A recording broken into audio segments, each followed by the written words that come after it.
Today we have Trevor Hood, President and partner of SB Partners Valuation Division, here to speak about why business owners should consider getting a valuation. So welcome, Trevor. Thanks, Brittany. So Trevor, what is a business valuation?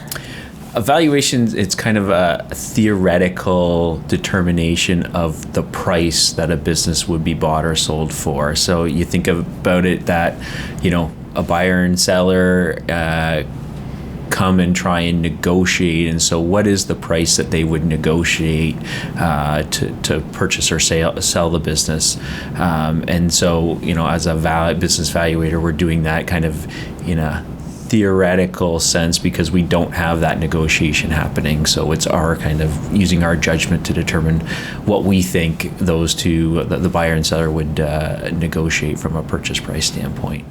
Right. And typically, or is it sellers or buyers that come to you for services? It's a little bit of both. Mind you, there are those circumstances where we are working with buyers or sellers to determine value, but a lot of what we do is more in a litigation context. And so we get asked to do these formal valuation reports and it may be, litigation is the one example, income taxes are the other example, where there's just a need for a valuation for a specific purpose. And so, it's not even necessarily in the context of a buyer or seller being involved. Right. Okay. And what's involved in getting a business valuation? Like if I'm, a business owner and I'm coming to you and I think, hey, my business is worth this much, but then you come to me and say, well, it's this. Can you kind of go through that process with me?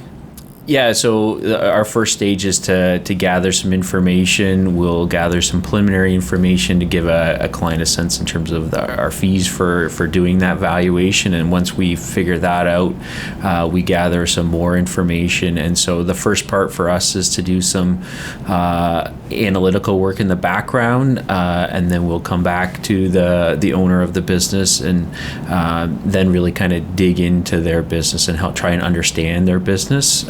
Not only the financial aspects, but a lot of the qualitative, what's their strengths and weaknesses of the business? What are the threats, opportunities?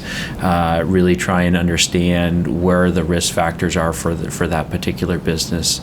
And then we kind of come back, we do our formal calculations, put it into some schedules, and then we add a report to go along with that. And then we present that to the business owner to give what our viewpoint is. And when we first present that to them, it's done in draft so that we can walk them through it, make sure we've heard and understood everything properly and that we haven't missed anything, and then we move forward from there to finalize a report for them. Great. And typically, are business owners on par with you in terms of what they think their business is worth? It's quite a wide range. We have some business owners that are pretty bang on, but we do see a lot of circumstances where there is either an unrealistic expectation, and it can be high or low. We also, it tends to be interesting depending on the purpose when we're getting the valuation, because if it's a litigation, as an example, the business owner may have a bias towards it wanting to be low or wanting it to be high, and so we're having to, navigate through those biases and really try and, provide where we think it is at. But when we are dealing with situations that it is kind of somebody's coming to us because they want to sell their business, we do tend to see that business owners think their business is worth a lot more. They put a lot of blood, sweat, and tears in their business, and so they know what the business has done for them, and so it's not always representative of what the market would be willing to pay for their business, but yes, it gets pretty interesting trying to walk through that. So. I can imagine. I mean, it's pretty emotional when you take a business from this starting point and finish here and then not seeing that number. Yeah. I could see why you'd value it a little bit differently. Yeah. Definitely. So tell me, when should a business owner get a valuation? At what point?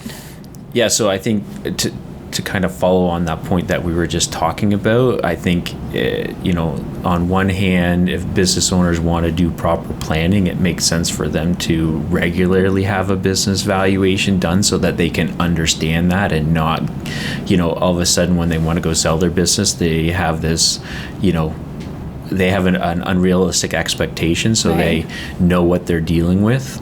At the same time, not all business owners, can afford to do that or want to do that.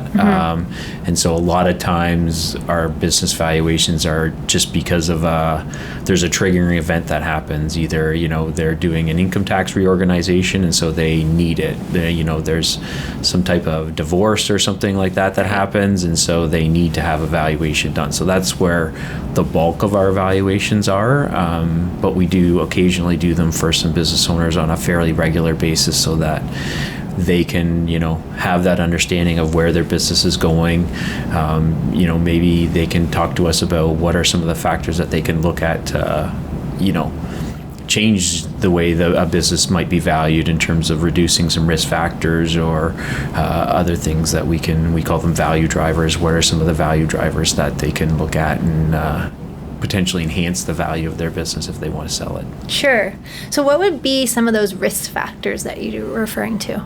There's a variety of things. A perfect example would be customer concentration. So if they have, 2 or 3 customers that represent a significant portion of their business, well, that's a huge risk factor that's going to be, a concern for a potential buyer. So they want to see that diversification. And maybe it's not only in, just with a couple customers, but also in terms of if they're concentrated in one industry where, so if something happens in that industry, then, that can be another risk factor. So diversification is an important thing. Reliance on the business owner is another critical aspect. We want business owners to be redundant in their business, and obviously they're still going to be important and they play a role, but to the extent that they can make themselves redundant, that's going to, enhance the value of their business as well. And so it's, there can be a number of different things. There's regulatory risk, industry risk, and different things, but those are some of the things that we look at. And how easy is it for a business owner to want to become redundant in their business?